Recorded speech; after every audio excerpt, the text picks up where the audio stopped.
Iš parduotuvės aukšti augimo tempai, tai čia nėra pagrindinis mūsų biznis, tai yra mūsų išvalymo biznis. Mes turėjom pakankamai prekių resursus ir dėl to tie skaičiai yra pakankamai aukšti. Kaip matot, už 4 mėnesius mes turim 24,8% augimo, tai yra iš tikrųjų labai daug. Apyvartos augimas leidžia mums turėti tikrai gerus finansinius rodiklius. Ir jeigu jūs pažiūrėsite, visi mūsų rodikliai pirmą ketvirtį buvo įspūdingi. Pirmiausia, gerai tai, kad mūsų bendrasis pelnas augo sparčiau negu apyvarta, kad ir toliau auga mūsų pardavimų pelningumas. Kaip matote, like-to-like indeksas, kuris rodo apyvartos augimą tuose pačiose parduotuvėse, per pirmą ketvirtį išaugo beveik 20%. Tai irgi labai neblogai. Ir žinoma, labiausiai galbūt investuotojams patinka, ir akcininkams ir investuotojams patinkantis rodiklis, tai yra pelnas. Tai už pirmą ketvirtį mes uždirbom 3,5 karto daugiau negu uždirbom praeitais metais, kada irgi turėjom, sakykime, pakankamai aukštą apyvartos rodiklį. Pirmas ketvirtis nėra labai charakteringas ketvirtis tuo metu, nes tai yra ketvirtis, kur mes daug išpardavinėjom prekių ir jau padaryti pelningai iš principo yra sunku, o uždirbti, sakykime, 5 milijonus tuo labiau, bet tiek antrą, tiek ketvirtą, tiek trečią ketvirtį mūsų, žinoma, galutiniai rezultatai būna gerokai didesni. Kągi mes darom šiuo metu ir kas duoda mums, sakykime, tuos dividendus, kuriuos charakterizuoja mūsų skaičiai. Iš esmės, mes nuo 10 metų vidurio atnaujinom tinklo plėtrą ir pradėjom esminį parduotuvių tinklo atnaujinimą ir modernizavimą, keldami savo pagrindinį tikslą, kad apranga iš krizės turi išeiti labai stipri ir technologiškai nauja, išnaudodam pačius naujausius pasiekimus, kuriuos mes turime ir kuriuos mes matome aplinkinėse rinkose. Ir nesuteikti jokio konkurencinio pranašumo, sakykime, tam pačiam H&M, kuris ateis matyti rinką artimiausių metų, arba kitiems naujiems rinkos dalyviams. Nauja kryptis pastaruoju metu pasaulyje yra ta, kad investuojama pirmiausia į geriausiai veikiančias parduotuvės, į geriausiai veikiančius produktus. Tai analogiškos tendencijos mes irgi laikomės.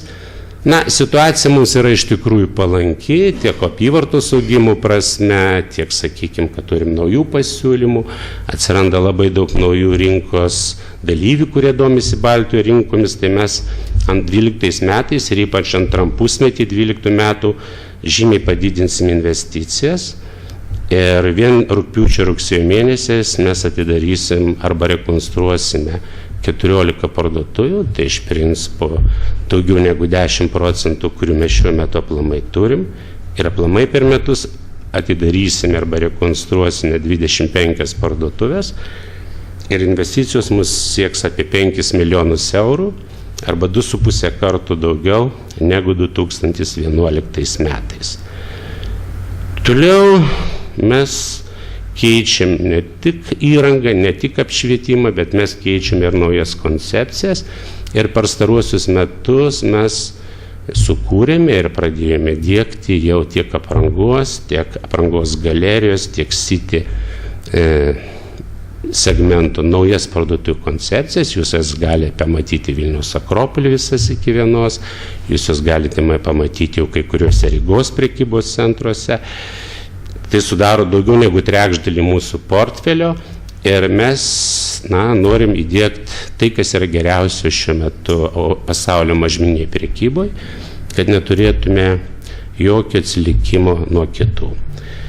Ir ne tik keičiame parduotuvės, bet ir pakankamai radikaliai atnaujiname asortimentą, nes krizė pakoregavo Europos dalyvių, sakykime, ir dvasią, ir būseną, ir asortimentą.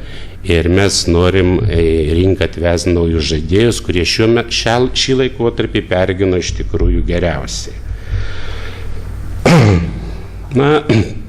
Kaip matė, didžiausi augimo tempai pas mus yra verslo segmente.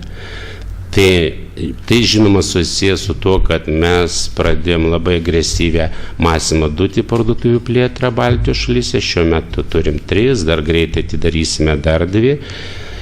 Mes pertvarkom City mūsų asortimentą ir nuo rudenio pradėsim naują kryptį, kad pakeisti įvaizdinę kokybę, kad sustiprinti brendo žinomumą. Mes atidarysim tai vadinamas monobrandinės parduotuvės vieno ar kito prekybos ženklo. Dabar nenorėčiau galbūt vardinti, kokie tai bus, bet jūs labai greitai apie tai išgirsite. Dar viena iš tokių krypčių, kuri davė mums rezultatus, kągi mes darėm krizės metu, mes neplėtėm tų pačių parduotų ar aprangos galerijų, mes nedidinom jų skaičiaus, nes rinka yra nukritusi, mes daugiau plėtimės į nišas ir į nedidelėmis parduotuvėmis mes stengiamės neatiminėti iš savęs, bet pasimti naujus vartotojus ir atiminėti iš konkurentų. Tai čia ir Promodo įsigijimas, tai ir Burberry, tai ir Aldo, ir Marina Rinaldi, ir mes atidarysim artimiausių metų firminės aksesuarų pirmasias parduotuvės. Tai ta kryptis, kuri mums davė, kokių 12-15% papildomos apyvartos ir tai labai pasiteisino.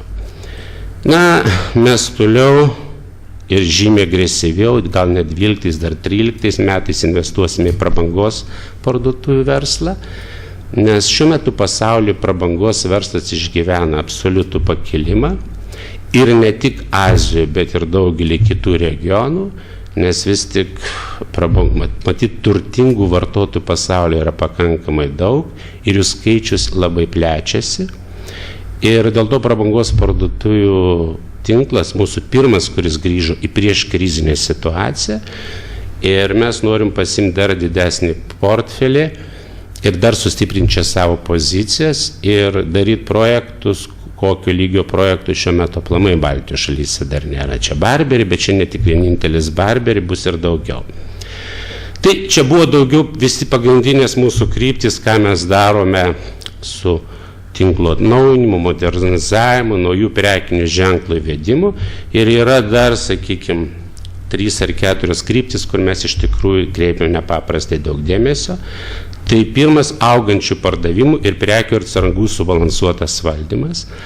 Mes siekiame patenkinti augančius poreikius vartotojų. Mes norim, kad parduotuvės turėtų pilną asortimentą, didelį pasirinkimą, ko mes negalim pasakyti apie šiuo metu kai kurių mūsų konkurentų parduotuvės, nes jie iš principo net ir pinigų neturi prekiams įsigyti pakankamai.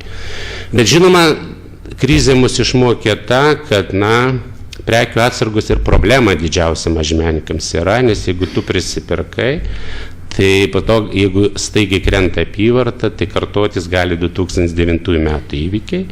Tai tas procesas yra šiuo metu pas mus labai kontroliuojamas, apyvarta pas mus auga maždaug 25%, prekių atsargos aplamai prekybos tinkle didėja apie 20%. Kitas iš tokių ekonominių parametrų, kuris mums yra nepaprastai svarbus, tai yra veiklos sąnaudų augimo valdymas. Mes nesakome, kad mes norim stabilizuoti veiklos sąnaudas, nes didžioji dalis mūsų sąnaudų pirmiausia susiję nuo pardavimų. Tiek nuoma, tiek darbo užmokestis didžiai dalimi priklauso nuo pardavimų, todėl mes negalim iki galo išlaikyti, kad pas mus sąnaudos neaugtų, bet mes keliam savo pagrindinį tikslą, kad pardavimų augimas viršytų sąnaudų augimą.